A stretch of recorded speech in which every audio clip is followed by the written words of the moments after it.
ये question UPSC previous paper 2024 में आया था। Question number 96। पश्चिम से पूर्व की ओर प्रयागराज के अनुप्रवाह में गंगा में मिलने वाली हिमालय की नदियों के संदर्भ में निम्नलिखित में से कौन सा अनुक्रम सही है? तो इसमें राइट आंसर ऑप्शन बी है, गोमती, घाघरा, गंडक, कोसी।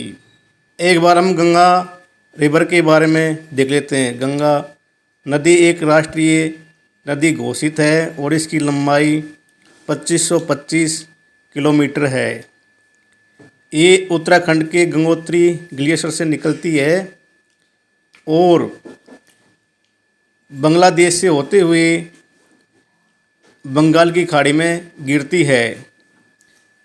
अब इसमें जो गंगा नदी है, भागीरथी और अलकनंदा नदी जो जहाँ पर देवप्रयाग है वहाँ पर मिलती है। इसके बाद में इसको गंगा के नाम से जाना जाता है।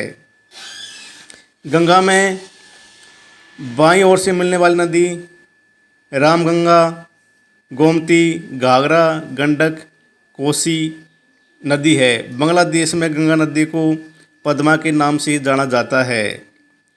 फिर ब्रह्मपुत्र नदी मानसरोवर झील से आती हुई और भारत में प्रवेश करती है अरुणाचल प्रदेश से। उसके बाद में बांग्लादेश में ब्रह्मपुत्र को जमुना के नाम से जाना जाता है।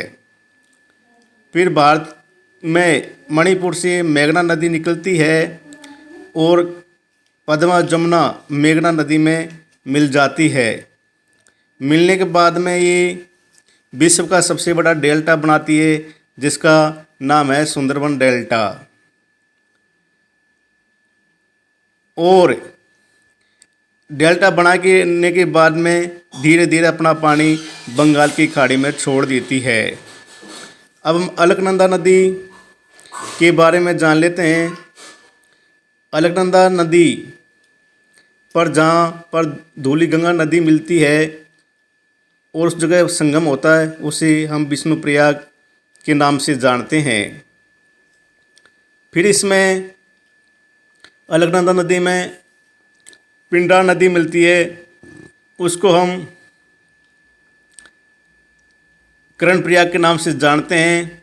और उससे ऊपर इसमें अलकनंदा नदी में मंदाकिनी नदी मिलती है, उसे हम नंदप्रयाग के नाम से जानते हैं। और जहाँ पर मंदाकिनी नदी और अलकनंदा नदी का संगम होता है उसे हम रुद्रप्रयाग के नाम से जानते हैं। और मंदाकिनी नदी पर जो सबसे बड़े तीर्थ स्थल है केदारनाथ जी है और अलकनंदा नदी पर बद्रीनाथ जी का मंदिर है। और इसके दाईं तरफ से यमुना नदी प्रयागराज इलाहाबाद में मिलती है और गंगा की सबसे बड़ी सहायक नदी यमुना नदी है। और गंगा में डॉल्फिन मछलियाँ पाई जाती है। हेलो साथियों, कैसा लगा मेरा ये पढ़ाना मुझे कमेंट्स में बताएं। Thank you so much.